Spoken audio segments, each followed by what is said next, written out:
இந்த வீடியோவில் என்னோட டெசர்ட் சஃபாரி எக்ஸ்பீரியன்ஸை பார்க்கலாம் வாங்க. ஷார்ஜாவில் இந்த டெசர்ட் சஃபாரி லொக்கேஷன் என் வீட்டுக்காருக்கு தெரியுங்கிறதுனால அவங்க ப்ரொவைட் பண்ண பஸ்ஸில் நாங்கள் போகல, நாங்கள் எங்கள் கார்லேயே போயிட்டோம். சீட்டிங் அரேஞ்ச்மெண்ட் எப்படி இருக்குது பாருங்கள். இங்கே உள்ள ட்ரெடிஷ்னல் ஸ்டைலில் இருக்குது. இங்கே தான் வந்து ஃபயர் ஷோ இருக்கும், பெல்லி டான்ஸ் இருக்கும், தனோரா டான்ஸ் இருக்கும். ரொம்பவே நல்லாயிருக்கும்.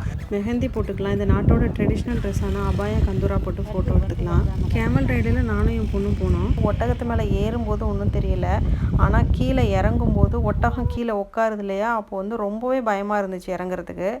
டின்னருக்கு முன்னாடி ஸ்டார்டர் கொடுத்தாங்க. அதில் பக்கோடாவும் சமோசாவும் இருந்துச்சு. டின்னரில் வந்து சலாடு, பாஸ்தா, அரபிக் ப்ரெட்டு, ஹமூஸு. எனக்கு ரொம்ப பிடிச்சது என்னென்னா அந்த ஆரஞ்சுக்கு டொமேட்டோவும் அழகாக கட் பண்ணி டெக்கரேட் பண்ணியிருந்தாங்க. ஒயிட் ரைஸு, தால், பிரியாணி, சிக்கன் கபாப் இருந்துச்சு. டின்னர் முடித்தோடனே ஷோ ஸ்டார்ட் பண்ணாங்க. நான் ஃபயர் ஷோலாம் அடுத்தடுத்த ஷார்ட்ஸில் அப்லோட் பண்ணுறேன். உங்களுக்கு இந்த வீடியோ பிடிச்சிருந்தா லைக் பண்ணுங்கள். இது மாதிரி துபாயை பற்றின இன்ட்ரெஸ்டிங்கான தகவல் வேணும்னா நம்ம சேனலை சப்ஸ்கிரைப் பண்ணுங்கள்.